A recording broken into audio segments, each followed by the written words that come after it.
All right, so this is a review from last week. I know it was a whole 2 days ago, but we're looking at numbers in a pattern, trying to figure out how they correspond with each other. So in this problem, it gave us a pattern 6, 5, 4, 3, 2, 1, 0. Obviously, that's going down by ones.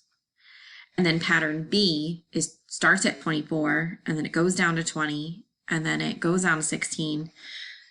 So the term for pattern B is doing what? Subtracting 4, right? So I have to put them in a table. It just makes it look a lot easier because I want to see what the relationship is between each pair.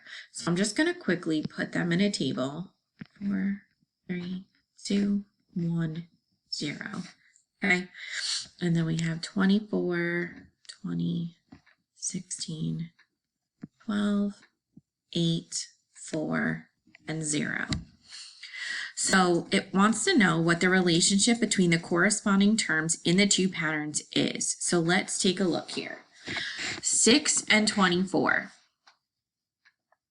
Well, what do I do to get from 6 to 24? I could add, but would adding make the most sense here? No. Let's use multiplication. I would multiply what? 6 times 4 to get to 24.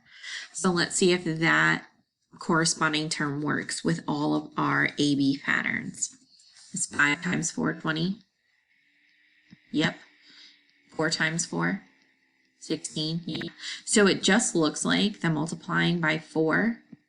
So we're multiplying our x-axis by 4 to get our y-axis. 2 times 4 is 8, y'all. 1 times 4 is 4. 0 times 4 is obviously 0. So it just looks like that we're multiplying the x-axis by 4, and that will tell us what the y-axis is.